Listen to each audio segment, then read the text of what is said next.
না, টাকা পয়সা কিছুই চাই না। তাহলে কি চান? আপনার ইজ্জত। দেখুন, প্লিজ আমার কোনো ক্ষতি করবেন না। যত টাকা লাগে আব্বু দিয়ে দেবে, তারপরও আমার এত বড় ক্ষতি করবেন না। আপনিও তো কোনো মায়ের গর্ভে জন্ম, আমাকে ক্ষতি করে নিজের মাকে অসম্মান করবেন না দয়া করে। চুপ, একদম চুপ। আর একটা কথা বললে খবর আছে। মেয়েটা আমার ধমক শুনে ভয়ে কান্না করে দিল।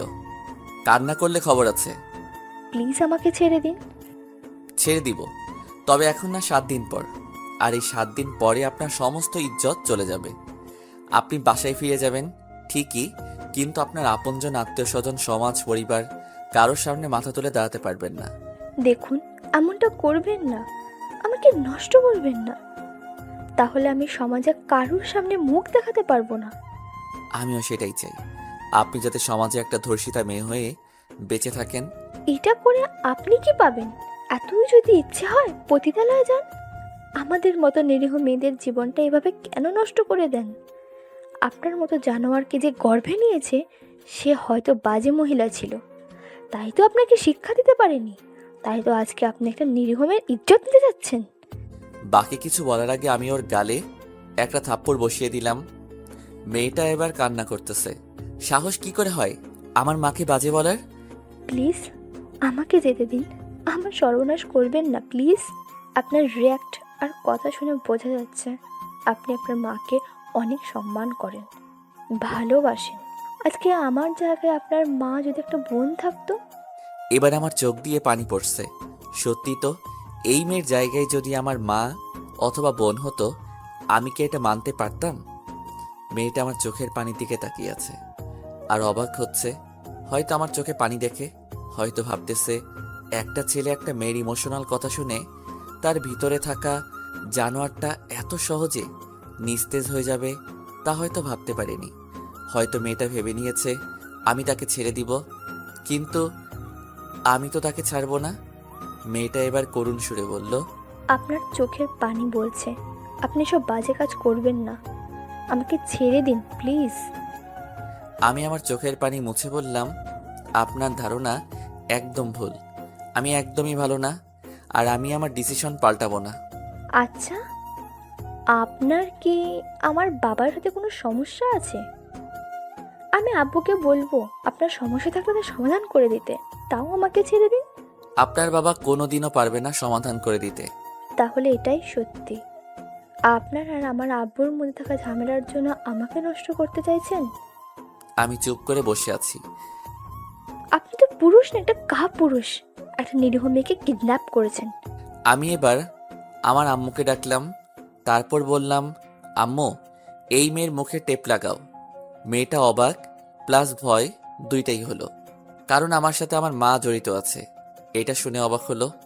একটা মা তার ছেলেকে হেল্প করতেছে একটা মেয়েকে নষ্ট করার জন্য, তাই হয়তো অবাক হচ্ছে।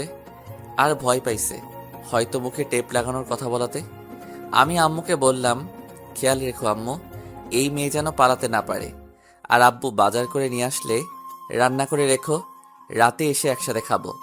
মেয়েটা আমাদের মা ছেলের কথা শুনে অবাক হচ্ছে, কিন্তু কিছু বলতে পারতেছে না, কারণ মুখে টেপ লাগানো। অতঃপর আমি বেরিয়ে পড়লাম। ও, আপনাদের তো এই মেয়ের পরিচয়টা দেওয়া হয়নি। এই মেয়ে হচ্ছে আমাদের এখানকার এসআই স্যারের একমাত্র মেয়ে, নাম মিম। কিডন্যাপ কেন করেছি তা এখন বলা যাবে না, গল্পের সাথে থাকলে বুঝে যাবেন। অতঃপর আমি বেরিয়ে গেলাম। বাহিরে কিছু কাজ ছিল, ওটা শেষ করে রাতে বাসায় ফিরলাম। বাসায় এসে ফ্রেশ হয়ে আম্মুকে খাবার দিতে বললাম। খাবার বাড়া হলে আম্মু আমাকে আর আব্বুকে ডাকলো।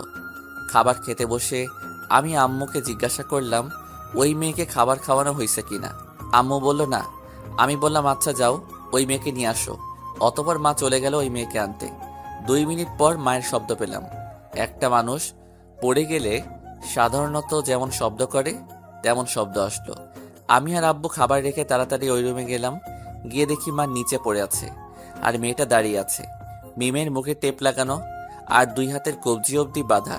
মাকে পড়ে থাকতে দেখে আমার বুঝতে বাকি রইল না যে এই মেয়ে মাকে নিজের শরীর দিয়ে ধাক্কা দিয়ে ফেলে দিয়েছে। মাকে পড়ে থাকতে দেখে আমার মাথায় রক্ত উঠে গেল। আমি কখনো মেয়েদের গায়ে হাত তুলিনি, তবে আজকে আর সেটা পারলাম না। আমি উঠে রেগে মিমের কাছে গিয়ে ইচ্ছে মতন এলো পাথারি চর থাপ্পড় দেওয়া শুরু করলাম। টাল সামলাতে না পেরে মিম নিচে পড়ে গেল। আব্বু আম্মু দ্রুত আমাকে এসে আটকালো। আব্বু আমাকে জোরে একটা থাপ্পড় দিয়ে বলল, তুই একটা মেয়ের গায়ে হাত তুলছিস? ওই মেয়ে তোমাকে ধাক্কা দিয়েছে কেন? আমি ওই মেয়েকে মেরে ফেলবো। আমাকে আর একটা থাপ্পড় দিয়ে বলল, ও একটা মেয়ে, ওর গায়ে হাত তুলে তুই অন্যায় করেছিস, সরি বল। আমি পারবো না, এই মেয়ে তোমাকে ধাক্কা দিয়েছে। আমি বলছি সরি বলতে। আমি সরি বলে সেখান থেকে রেগে বাহির হয়ে চলে আসলাম। এদিকে মিম বসে বসে তার দু চোখের পানি ঝরাচ্ছে। আসলে আব্বু আম্মু আটকানোর আগে আমি অনেকগুলো চড় থাপ্পড় দিয়ে দিছি। সে কান্না করছে ঠিকই, কিন্তু মুখ দিয়ে শব্দ বাহির করতে পারতেছে না, কারণ তার মুখে টেপ লাগানো। অন্যদিকে মা এবং আমার কথোপকথন শুনে এটা ভাবছে এই মা তার সন্তানকে সুশিক্ষা দিয়েছে, সেটা তাদের কথোপকথন শুনে বোঝা যাচ্ছে। আর তাদের ব্যবহার দেখে মনে হচ্ছে তারা খারাপ না। তাহলে তাদের সামনে তাদের ছেলে একটা মেয়েকে কিডন্যাপ করে এনে বলতেছে তার ইজ্জত নিবে, তাহলে তারা এটার প্রতিবাদ কেন করছে না? আসলে মিম কিছু বুঝতে পারতেছে না। মায়ের কথায় মিমের হুঁশ ফিরল। চলো মা, রাতের খাবার খাবে। মা মিমকে তুলতে তুলতে বলল। মিম মায়ের দিকে অবাক হয়ে চেয়ে আছে। কি হলো, চলো। আর আমার ছেলে রাগের মাথায় তোমার গায়ে হাত তুলে ফেলেছে, ওর হয়ে আমি তোমার কাছে ক্ষমা চাচ্ছি। আমি তো তোমার মায়ের বয়সী, ক্ষমা করে দাও ওকে। হাতের বাঁধন খুলতে হবে না। কেন? হাতের বাঁধন খুললে পরে আবার হাত দিয়ে আক্রমণ করতে পারে, তাই হাতের বাঁধন খোলা লাগবে না। তাহলে মেয়েটা কিভাবে খাবে? কেন, মুখ দিয়ে খাবে?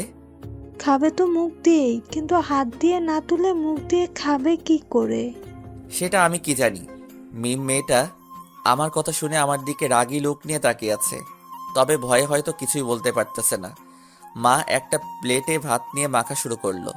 তারপর মিমের মুখের সামনে নিয়ে বলল, হা করো মা, আমি তো তোমার মায়ের মতন। মায়ের হাতে খেতে কোনো সমস্যা নেই। আর তোমার হাতের বাঁধন খুললে এই পাগল আবার রেগে যাবে। তাই না হয় এই 7 দিন তুমি আমার হাতেই খাবার খেলে। মিম কিছু না বলে চুপচাপ খেয়ে নিল। অতপর খাওয়া শেষ হতেই মা বলল, যা তুই আর তোর আব্বু একসাথে ঘুমা, আমি আর মিম একসাথে ঘুমাবো। না, তুমি আর আব্বু তোমাদের রুমে ঘুমাও, আমি আর ও এক রুমে ঘুমাবো। কিন্তু কোনো কিন্তু না, যা বলছি তাই করো, যাও। মা আর কথা না বাড়িয়ে চলে গেল। এদিকে আমাদের কথা শুনে মিম ভয় পেয়ে গেল। তার সাথে একই রুমে একটা ছেলে থাকবে, হয়তো আজকেই তার সর্বস্ব কেড়ে নিবে একটা ছেলে। তার দু চোখ বেয়ে পানি ঝরতে লাগলো। কখনো মনে হচ্ছে এই পরিবারের মানুষগুলো অনেক ভালো, আবার কখনো মনে হচ্ছে এরা খুবই জঘন্য। কি হলো, দাঁড়িয়ে আছেন কেন? রুমে চলেন। আমার কথাই মিমের ধ্যান ভাঙল।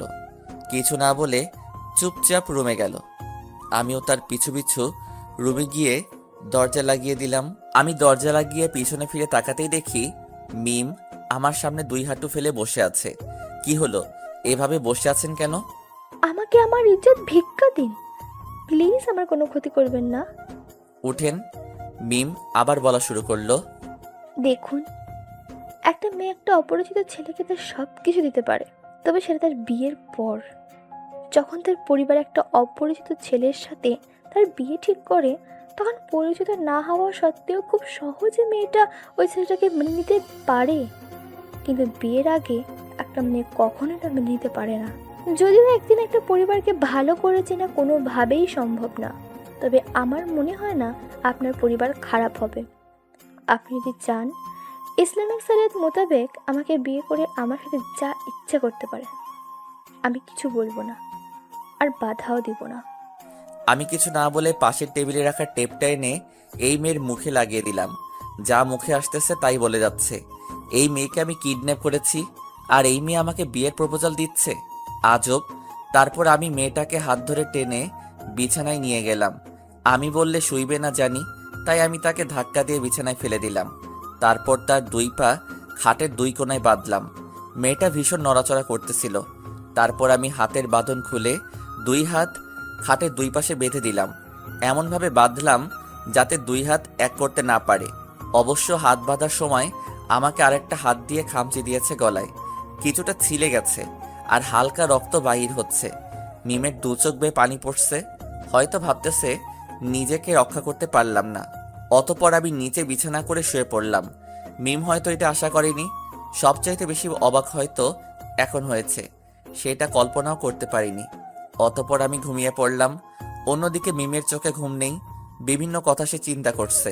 একটা ছেলে আমাকে কিডন্যাপ করলো। ছেলেটা বলল আমার ইজ্জত কেড়ে নেবে। তার মা বাবা তাকে সাহায্য করছে, কিন্তু পরিবারটার ব্যবহার দেখে মনে হচ্ছে এটা অনেক ভালো। ছেলেটা রাতে আমার সাথে একই রুমে আছে, অথচ আমাকে বাজেভাবে কোনো স্পর্শও করলো না। আসলে এরা কি করছে, কেন করছে, কি চায়, কিছুই যেন মাথায় ঢুকছে না। এরকম আরো অনেক কিছুই ভাবতে ভাবতে মিমের দু চোখ লেগে আসে। সকালে হঠাৎ রুমে একটা শব্দ শুনে মিমের ঘুমটা ভেঙে যায়। মিটিমিটি করে চেয়ে দেখে একটা ছেলে কি যেন করছে। ভালো করে তাকিয়ে দেখে ছেলেটা নামাজ পড়ছে। মিমের খুব ভালো লাগছে দেখতে। যদিও মিম নিজে কখনো নামাজ পড়ে না, অনেক বেলা করে ঘুম থেকে ওঠে, কিন্তু আজ কেন যেন তারও ইচ্ছে করছে নামাজ পড়তে। আমি নামাজ শেষ করে উঠে দাঁড়িয়ে দেখি মিম উঠে গেছে আর আমার দিকে তাকিয়ে আছে। আমাকে ওর দিকে তাকাতে দেখেই মাথা নেড়ে কিছু একটা বলতে চাইলো। আমি গিয়ে ওর মুখের টেপটা খুলে দিলাম। মিম বলল, আমার বাঁধন খুলে দিন। কেন?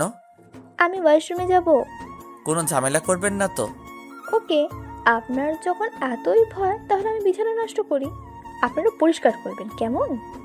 আমি কিছু না বলে হাত পায়ের বাঁধন খুলে দিলাম। মিম উঠে ওয়াশরুমে চলে গেল।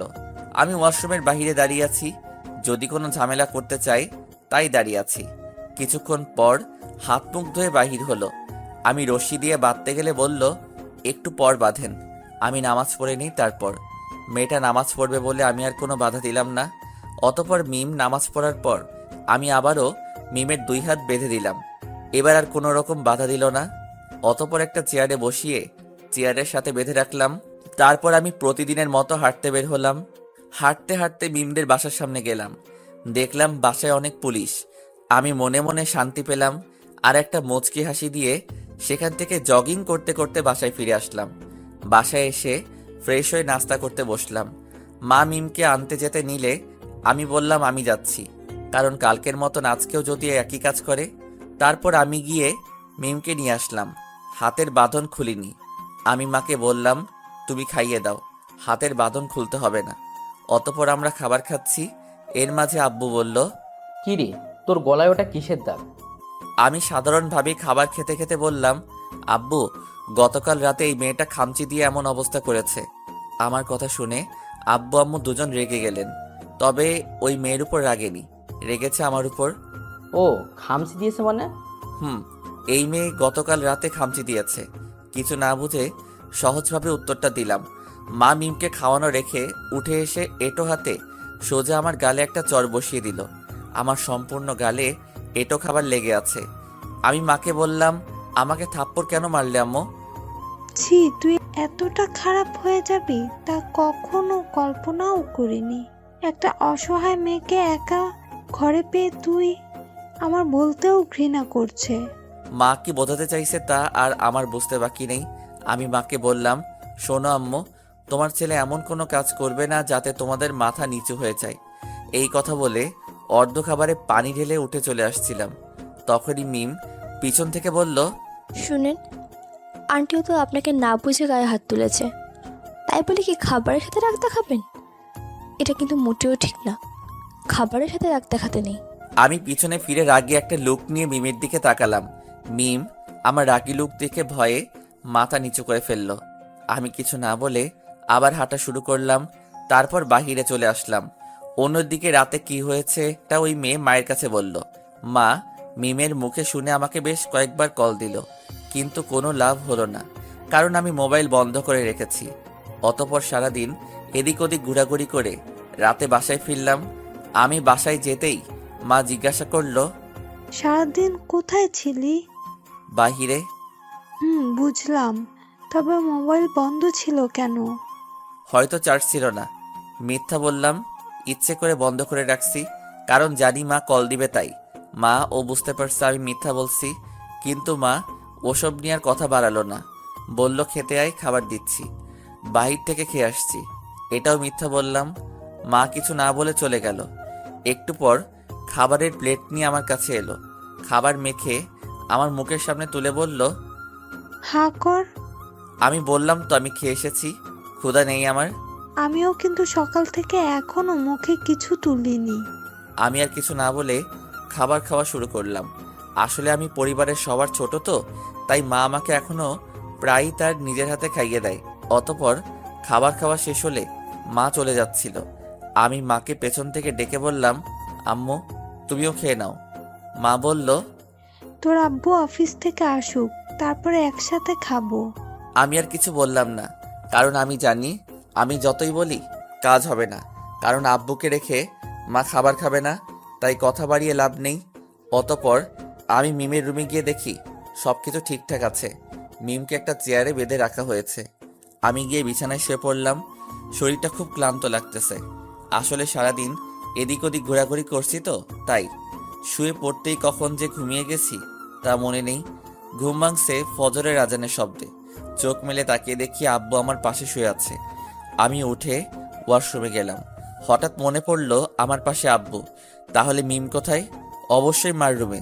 যদি মার সাথে কোনো ঝামেলা করে। আমি তাড়াতাড়ি ওয়াশরুম থেকে মায়ের রুমের সামনে গিয়ে দরজায় টোকা দিলাম। ভিতর থেকে মা জিজ্ঞাসা করলো, কে? আমি বললাম, আম্মু আমি। অতপর মা দরজাটা খুলল। আমি দেখলাম না, সব ঠিকঠাকই আছে। আমি একটা দীর্ঘশ্বাস ফেললাম।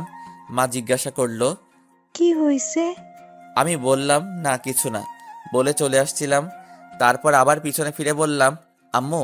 মা আমার দিকে তাকিয়ে বলল, কিছু বলবি? গতকাল রাতে এই মেয়ের সাথে আমি কিছু করিনি। জানি, মিম আমাকে সব বলেছে। কি হয়েছিল? আমি আর কিছু না বলে রুমে চলে আসলাম। রুমে এসে দেখি আব্বু উঠে গেছে। আব্বু শুভ সকাল। রাতে কখন ফিরেছ? 9:30 বাজে। আমাকে ডাকলে না যে? তোর আম্মু বলল তুই সারাদিন বাসায় আসিস নাই, ক্লান্ত ছিলি, তাই আর তোকে ডেকে তুলিনি। ও আচ্ছা। তারপর বাবা ও আমি ফ্রেশ হয়ে মসজিদে চলে গেলাম। নামাজ শেষে একটু হাঁটাহাঁটি করে বাসায় ফিরলাম। আসলে সকালবেলা হাঁটাহাঁটি করার মজাই আলাদা। সকালবেলা ঘুমিয়ে থাকা মানুষগুলো এই সুন্দর প্রকৃতি খুব মিস করে। তারপর বাসায় ফিরে সবাই মিলে একসাথে নাস্তা করলাম। নাস্তা শেষে আব্বু তার অফিসের জন্য বেরিয়ে গেল, আর আমিও ভার্সিটির উদ্দেশ্যে বের হলাম। আমি যাওয়ার আগে আম্মুকে বললাম, এই মেয়ের বাঁধন যেন না খোলা হয়। তুমি একা বাসায় এই মেয়ে পালানোর চেষ্টা করবে। আম্মু বলল, আচ্ছা খুলবো না। তারপর আমি ভার্সিটিতে চলে আসলাম। ভার্সিটিতে আস্তে আস্তে পরিচয়টা দিয়ে দেই। আমি মেহেদী হাসান, পরিবারের ছোট সন্তান। আমরা 2 ভাই 1 বোন, বাবা মা আর 3 ভাই বোন মিলে সুখী পরিবার। সবাই হয়তো ভাবতেছেন, বাবা মাকে তো দেখলাম, কিন্তু ভাই বোন কই? আসলে বোন সবার বড়, বিয়ে হয়ে গেছে। আর ভাইয়ের কথা গল্পের সাথে থাকেন, জেনে যাবেন। আব্বু একটা জব করে। মূলত আব্বুই আমাদের পরিবারের সবটা দেখাশোনা করে। আমি বা ভাই এখনো পরিবারের জন্য কিছুই করতে পারিনি। চলেন এবার গল্পে ফিরে যাই। আমি মায়ের থেকে বিদায় নিয়ে ভার্সিটিতে চলে আসলাম। ও আপনাদের তো আরেকটা কথা বলা হয়নি, আমি অনার্স ফার্স্ট ইয়ারের ছাত্র। যাই হোক, আমি আবার ফাঁকিবাজ না। ভার্সিটিতে গিয়ে ঘোরাঘুরি করব, ঠিক মতো ক্লাস করব না, এসব আমাকে দিয়ে হবে না। আসলে আমি আমার বাবার কষ্টটা বুঝি, যার কারণে আমি তার স্বপ্ন পূরণ করার চেষ্টা করি। তার স্বপ্ন একটাই, আমরা যেন শিক্ষিত হয়ে সমাজে মাথা উঁচু করে দাঁড়াতে পারি। সে অনেক কষ্ট করে আমাদের পরিবারটাকে চালায়। তার সামান্য চাকরির টাকা দিয়ে পরিবারের সমস্ত খরচ বহন করে। বোনের বিয়ে সবই দিয়েছে। একটা মেয়ের বিয়েতে কতটা খরচ তা তো আমরা সবাই জানি।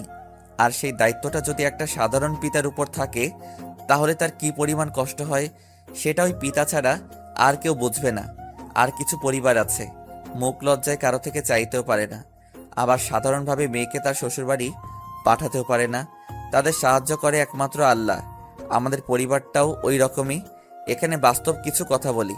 যারা কন্যা সন্তান জন্ম দিয়েছেন তারা আমার থেকে বিষয়টি ভালো জানেন। আপনারা কন্যা সন্তানকে বড় করেন তার থেকে কিছু পাবার আশায় না। কোনো স্বার্থ ছাড়াই বাবা মা তার কন্যা সন্তানকে বড় করে, তারপর বিয়ে দিচ্ছে। বিয়ের পর অনেক পরিবারে বলে মেয়ের বাড়ি থেকে কি দিয়েছে। আরে একবার খেয়াল করে দেখেন, তাদের কলিজার টুকরো সন্তানকে আপনাদের কাছে দিয়ে দিছে। আরে কন্যা সন্তান যদি বোঝা হতো তাহলে জন্মের পরপরই তাকে গলা টিপে হত্যা করতে পারত। তা করেনি, কারণ সন্তান ছেলে হোক বা মেয়ে হোক, বাবা মা দুইজনকেই সমানভাবে ভালোবাসে। আর সেই ভালোবাসার সন্তানকে যখন আপনার হাতে তুলে দেয় তখন এই বাবা মায়ের কতটা কষ্ট হয় তা একবার মন থেকে বুঝতে চান, সব ক্লিয়ার হয়ে যাবে। মনে রাখবেন, ছেলেদের ছাড়া মেয়েরা যেমন অচল, ঠিক একইভাবে মেয়েদের ছাড়া আমরা ছেলেরাও অচল। ছেলে মেয়ে উভয়কে সম্মান ও গুরুত্ব দেওয়া প্রয়োজন। একজন আরেকজনকে ছাড়া যখন অচল, তাহলে কেন একজন আরেকজনের পিছু লেগে থাকি? চলেন না সবাই সবাইকে সম্মান করি।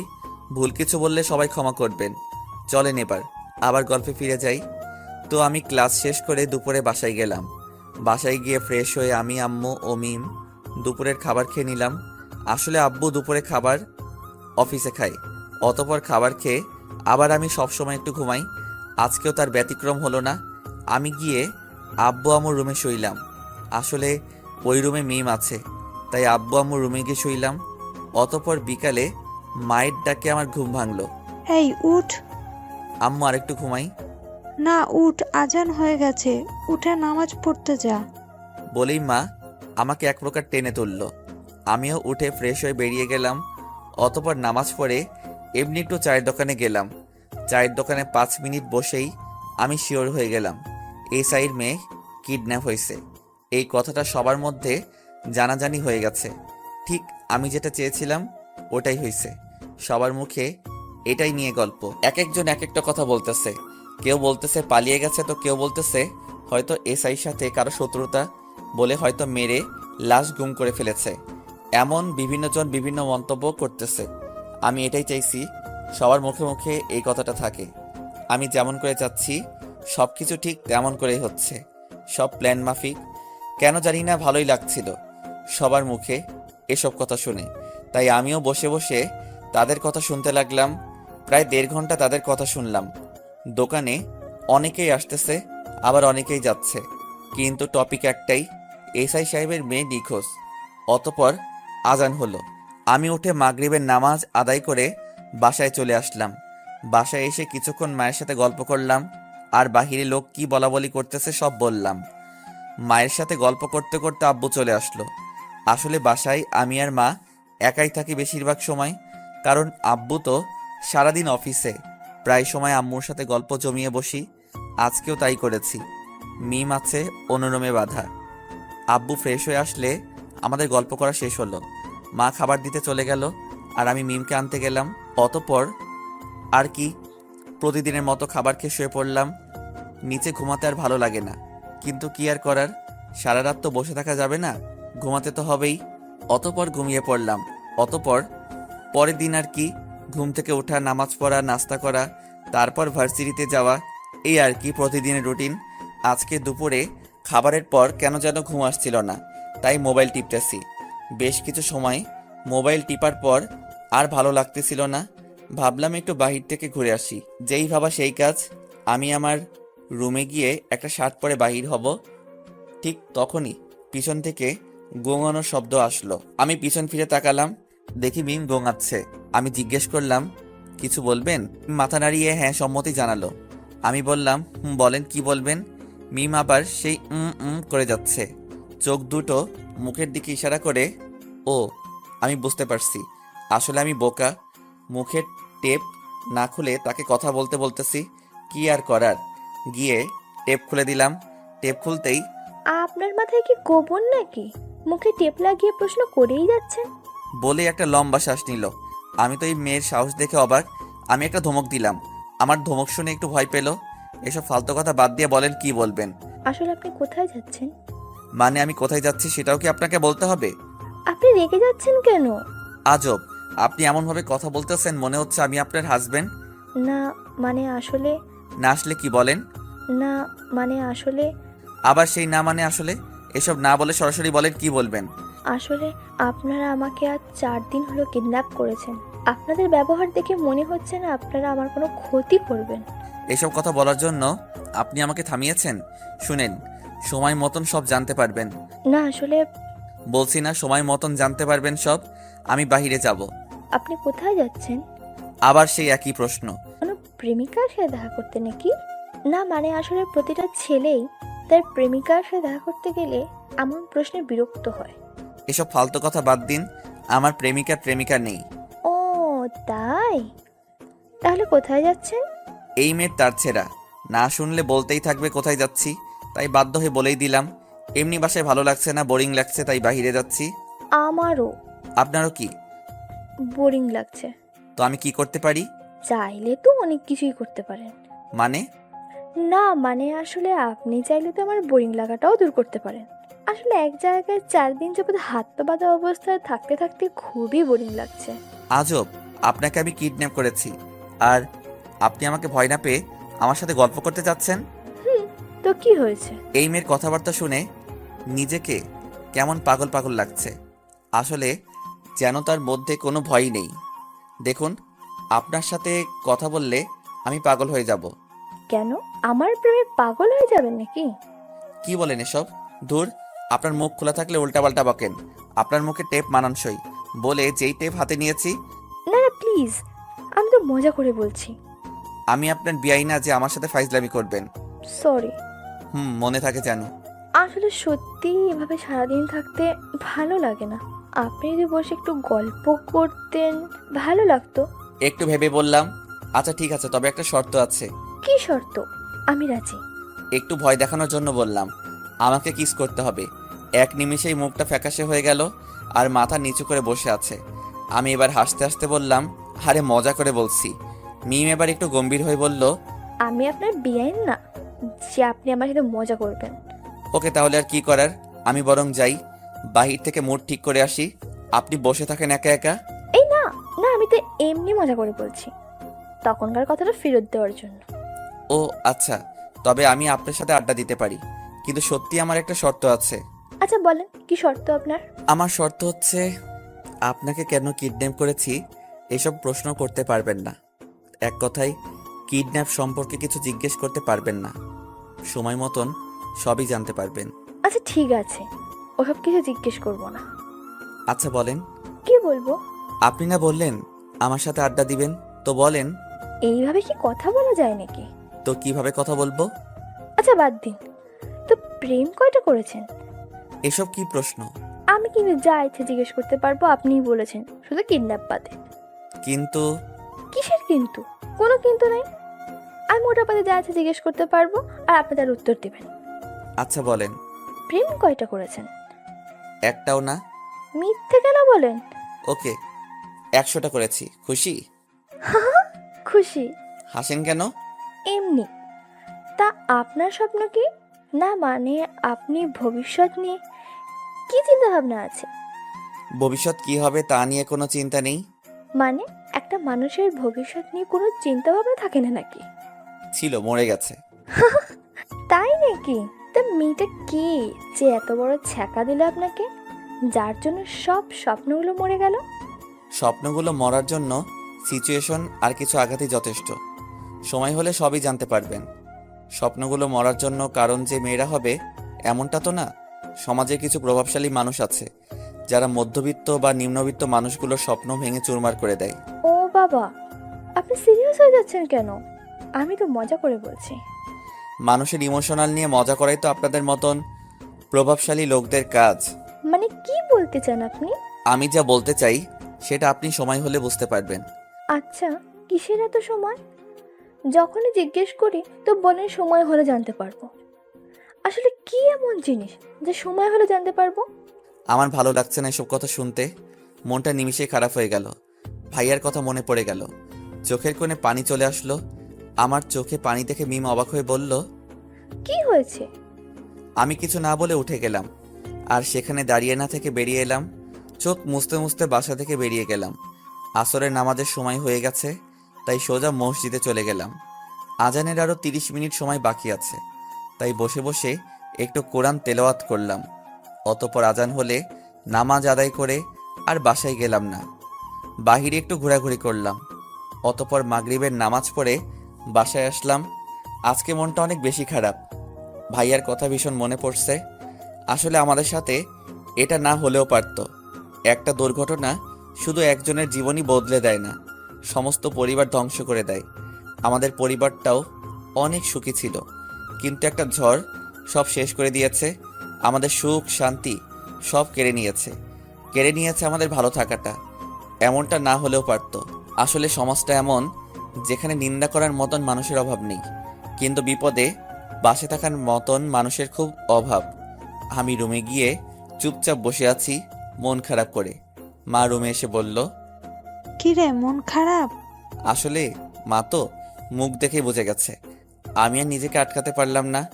মাকে জড়িয়ে ধরে কান্না করতে করতে বললাম, ভাইয়ার কথা অনেক মনে পড়ছে। মা আমাকে মাথায় হাত বুলিয়ে সান্ত্বনা দিচ্ছে, কিন্তু মুখে কিছু বলছে না। বলবে কি করে? মা তো নিজেই ফুপিয়ে ফুপিয়ে কান্না করতেছে। কিছুক্ষণ পর মা তার চোখ মুছে নিল আমাকে আড়াল করে, কিন্তু আমি বুঝতে পারছি মা যে কান্না করছে। তারপর মা আমাকে বলল, এসব ভেবে মন খারাপ যেন না করি। আসলে সান্ত্বনা দিচ্ছে আমাকে। তবে আমি তো জানি মা বাবা বোন কেউ ভালো নেই। আমিও আর কথা বাড়ালাম না। অতপর মা আর আমি গল্প করতে করতে আব্বু আসলে রাতের খাবার খেয়ে প্রতিদিনের মতন ঘুমিয়ে পড়লাম। এইভাবে 7 দিন চলে গেল। আজকে সকালে আমি মিমের রুমে গিয়ে তার বাঁধন খুলে বললাম, বাসায় চলে যান। মিম অবাক হয়ে বলল, আমি বুঝলাম না, আপনারা আমাকে কেন কিডন্যাপ করেছেন? আমাকে বিন্দু পরিমাণ ক্ষতি না করে একদম সুরক্ষিত অবস্থায় ছেড়ে দিচ্ছেন। আপনি তো বরাবর বলেছেন সময় হলে জানতে পারবো। এখনো কি সময়টা আসেনি? আপনি জানতে চান না আপনাকে কেন কিডন্যাপ করা হয়েছে? তাহলে শুনেন, আপনাকে কেন কিডন্যাপ করেছি শুনেন তাহলে। সামাজিক সম্মান ও পারস্পরিক শ্রদ্ধাবোধ নিয়ে চলা একটি মধ্যবিত্ত হাসি খুশি ভরা পরিবারের কথা। 2 ভাই 1 বোনের পরিবারে বাবা মায়ের স্বপ্ন, বড় ছেলে সমাজে প্রতিষ্ঠিত ও ছোট ছেলে সেনাবাহিনীতে যুক্ত হয়ে তাদের মুখ উজ্জ্বল করবে। মেয়েকে বিয়ে দিয়ে সুখেই কাটছে তাদের দিনগুলো। সবকিছু ঠিকঠাকই চলছিল।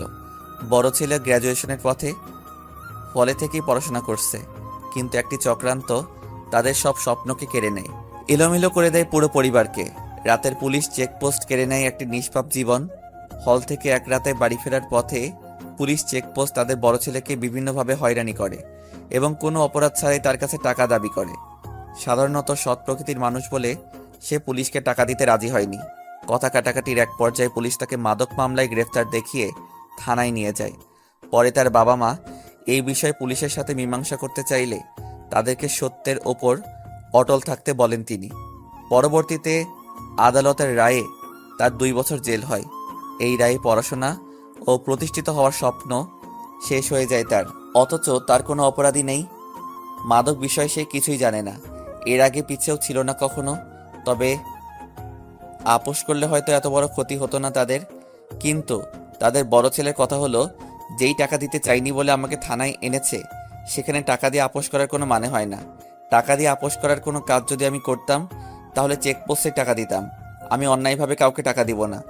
এদিকে গ্র্যাজুয়েশন পড়ার শুরুতেই পারিবারিক সিদ্ধান্তে অন্য পরিবারের সাথে আত্মীয়তা করে। পড়াশোনা শেষে বিয়ের সিদ্ধান্তে কাবিনের ফয়সালা হয়। অথচ তার 2 বছরের জেল হওয়ার খবরে তারা আত্মীয়তা ভেঙে দেয়। শেষ হয়ে যায় তার ক্যারিয়ার, সম্মান, স্বপ্ন ও সামাজিক মর্যাদা। শেষ হলো 2 বছর। পুলিশের সাজানো নাটকে অন্যায়ভাবে জেল খেটে বাড়ি ফেরা মানুষটা আর আগের মতো নেই। সব হারিয়ে হতাশায় ভুগছেন এখন। একসময় সামাজিক সম্মান ও পারস্পরিক শ্রদ্ধাবোধ নিয়ে সমাজে বেড়ে ওঠা মানুষটা এখন আর বাইরে বের হতে পারেন না। আগের মতো সবার সাথে মিশতে পারেন না। মানুষের বাঁকাচোখ আর নেতিবাচক মন্তব্যে নিজেকে গুটিয়ে রাখেন সারাক্ষণ। এভাবে ডিপ্রেশন পেয়ে বসে তাকে সিদ্ধান্ত নেন আত্মহত্যার। তার কাছে এই জীবনের আর কোনো মূল্য নেই। ডিপ্রেশন তাকে তার বাবা মা, ভাই বোনের ভালোবাসাও ভুলিয়ে দিয়েছে। সব ভুলে আত্মহত্যার পথটাই বেছে নিলেন তিনি।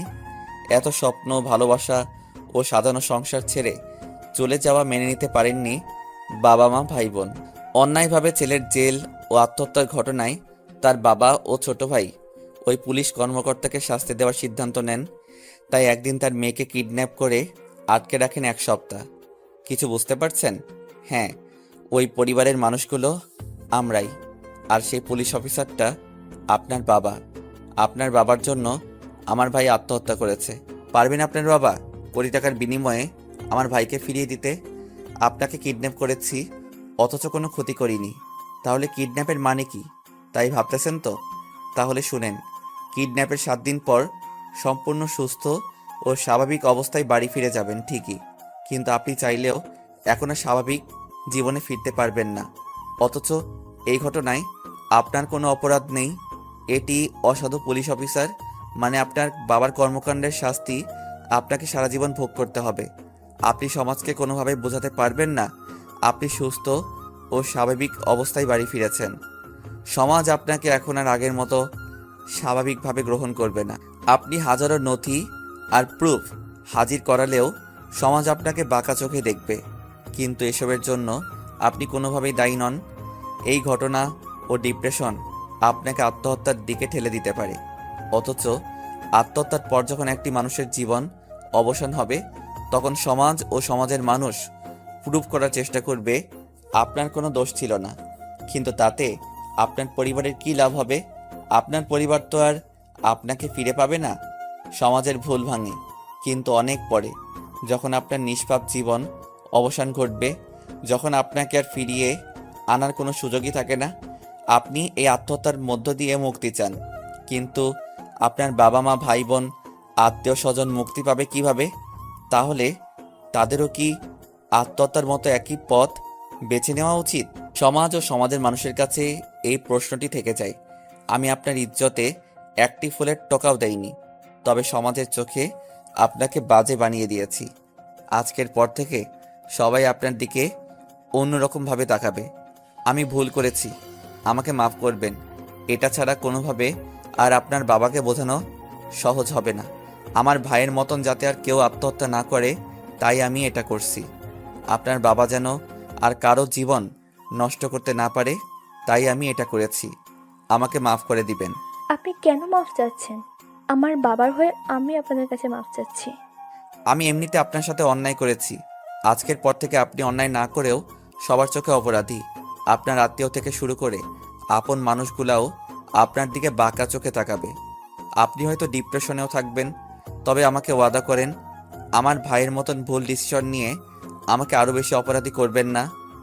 আমি ওয়াদা করছি আমি এমন কিছু করব না। তবে আপনি ওয়াদা করেন আপনি আপনার বাবার স্বপ্ন পূরণ করবেন, আপনি সেনাবাহিনী হবেন। আমার উপরই তো সব কিছু না, তবে আমি চেষ্টা করব। তারপর মিমকে বিদায় দিলাম। মিম স্বাভাবিকভাবে বাসায় গেল। মিমকে দেখে তার সমস্ত পরিবারই অবাক। মিমের মা এসে মিমকে জড়িয়ে ধরে কান্না করে দিল, আর সবাই মিলে একের পর এক প্রশ্ন করেই যাচ্ছে। কিন্তু মিম কাউকে কিছু না বলে তার আম্মুকে বলল, আম্মু আমি রুমে যাব। মিমের আম্মুও কাউকে কিছু বলতে না দিয়ে মিমকে রুমে নিয়ে গেল। আজ 7 দিন হলো মিম বাসায় আসছে। এর মধ্যে তার অনেক আত্মীয় স্বজন সবাই তার বাসায় এসেছে। সবার একটাই প্রশ্ন, কি হয়েছিল, কোথায় ছিলি? কিন্তু মিম একটা কথাও বলেনি। একদিন বাসা থেকে বাহির হয়েছিল, আশেপাশে সবাই কেমন করে যেন তাকিয়েছিল তার দিকে। মিম বিষয়টা বুঝতে পারে তার আপন মানুষগুলো তাকে নিয়ে কি ভাবতেছে। এতে মিমের একটু মাথা ব্যথা নেই, কারণ সে তো জানে এটাই হবে। আজ বাড়িতে কেউ নেই তার বাবা মা ছাড়া। মিম তার বাবা মাকে আজ 7 দিন পর ডাকলো। মিমের আব্বু মিমের পাশে বলল, কি হয়েছে মামুনি? আমাকে একটা ছেলে কিডন্যাপ করেছিল, আমি ওই ছেলেটাকে চিনি। কে ওই ছেলে? নাম বলো আমাকে। তুমি ভয় পেও না মামুনি, আমি ওই ছেলেকে দেখে নিব। সে যত ভয়ানক হোক, তুমি আমাকে তার ঠিকানা ও নামটা বলো। সে খুবই সাধারণ একটা ছেলে। তুমি কি ওই ছেলেকে আগে থেকে চিনতে? একবার নাম বলো। কিছুটা উত্তেজিত হয়ে বলল, না, আমি তাকে আগে চিনতাম না, তবে এখন খুব ভালো করে চিনি। তোমার জন্য ওই ছেলেটা আমাকে কিডন্যাপ করেছে। তুমি ওই ছেলের নাম বলো। তাহলে শুনো। অতঃপর মিম সমস্ত কিছু তার বাবাকে বলল। মিমের বাবা শুনে অনেক রেগে গেল। তার মেয়েকে সমাজের সামনে ছোট করে দিয়েছে। মিমের বাবা বেরিয়ে যেতে নিলে মিম তার সামনে গিয়ে দাঁড়ালো। বাবা, অনেক টাকা কামিয়েছো, এবার নিজের ভুলটা দেখো। এমন কয়টা পরিবারের মুখে হাসি কেড়ে নিয়েছো, তার হিসাব কি তুমি দিতে পারবে? এখন রাগের মাথায় কিছু না করে নিজে একবার ভাবো। তারা চাইলে আমার সাথে খারাপ কিছু করতে পারতো, কিন্তু তারা ওটা করেনি। আমাকে বুঝতে চেয়েছে এসব টাকা পয়সা সব আমার জন্য, তো আমার সব চাই না বাবা। মিম কথাগুলো বলে কান্না করতে করতে ফ্লোরে বসে পড়ল। মিমের বাবাও স্তব্ধ হয়ে আছে। আজকে সে তার মেয়ের চোখের অপরাধী। সত্যি তো তাই, মেয়ে তো ভুল কিছু বলেনি। সে তো তার সন্তানকে সুশিক্ষা দিতে চেয়েছে, কিন্তু সে নিজে কি করছে তার বিবেক নাড়া দিল। সেও মেয়ের সামনে হাঁটু গেড়ে বসে পড়ল অপরাধী কণ্ঠে। আমাকে ওনাদের কাছে নিয়ে যাবা? আমি ওনাদের কাছে ক্ষমা চাইবো। ক্ষমা করতে না চাইলে পায়ে ধরে ক্ষমা চাইবো। হুম, নিয়ে যাব। পরের দিন খুব সকালে মিম তার বাবা মাকে নিয়ে আমাদের বাসায় এলো, কারণ মিম জানে আব্বু অফিসে চলে যাবে আর আমি ভার্সিটিতে, তাই সকালে এসেছে। মিম এসে আম্মুকে জড়িয়ে ধরে বলল, কেমন আছেন আন্টি? ভালো। মিম আব্বু ও আমার কথা জিজ্ঞেস করলো। আম্মু বলল বাহিরে আছি। তারপর তার বাবা মার সাথে পরিচয় করিয়ে দিল। আমি আর আব্বু একসাথে বাসায় আসলাম। বাসায় এসে মিমের আব্বুকে দেখতে পেলাম। আমরা ওনাকে চিনতে পারলেও উনি আমাদের চিনে নাই। মিম আমাদের সাথে পরিচয় করিয়ে দিল। মিমের বাবা বসা থেকে উঠে এসে আমার বাবার হাত ধরে বলল, ভাই, আমি যেটা করেছি তার মাপ পাওয়া অসম্ভব, তাও বলবো আমাকে মাফ করে দিবেন। মিম আমাকে সব বলেছে। দেখেন, আপনি যা করছেন সেটা আপনার কাছে সামান্য একটা ভুল হতে পারে, কিন্তু এই সামান্য ভুলটা আমাদের এই সুখী পরিবারের সমস্ত সুখ কেড়ে নিয়েছে। সময়ের সাথে সাথে জীবন চলতে থাকবে, তবে ছেলে হারানোর ব্যথাটা থেকে যাবে। আপনি শুধু আমাদের না, এমন অনেক পরিবারের সমস্ত সুখ কেড়ে নিয়েছেন। আপনার এই সামান্য ভুলে অনেক সাধারণ মানুষ আজ বিপদগামী। কেউ হয়তো আজ সন্ত্রাসী, কেউ হয়তো ড্রাগ নিচ্ছে, কেউ হয়তো ডিপ্রেশনে ভুগে আত্মহত্যা করছে, অনেকের স্বপ্ন আজ হয়তো মাটি চাপা দিয়ে দিচ্ছে। আপনি আপনার ভুল বুঝতে পারছেন, তাই আমার কাছে ছুটে এসেছেন। আমি যেই অবস্থানে আছি সেখান থেকে আমি একটা অন্যায়ের প্রতিবাদ করতে পারবো। আপনি যেখানে আছেন সেখান থেকে আপনি 10টা অন্যায়ের প্রতিবাদ করতে পারবেন। যা হয়ে গেছে তা কোনোদিন আর পূরণ করা সম্ভব না, তবে পরবর্তীতে যাতে আর এমনটা কারোর সাথে না হয়। আমি আমার ভুলগুলো হয়তো ঠিক করতে পারবো না, তবে আমি ওয়াদা করছি আজ থেকে আমার দ্বারা কোনো একটা মানুষ অন্যায় না করে আর অপরাধী হবে না। আর আমি সততার সহিত নিজের দায়িত্ব পালন করব। শুনে খুশি হলাম। আপনাদের প্রতি আমাদের কোনো অভিযোগ নেই, আর আমরাও ভুল করেছি। আপনার মেয়েকে সমাজের চোখে দোষী বানিয়ে দিয়েছে, আমাদেরও মাফ করে দিবেন। মাপ চেয়ে আমাদের ছোট করবেন না, যা হওয়ার হয়ে গেছে, আর ভুলের শুরুটা আমারই ছিল।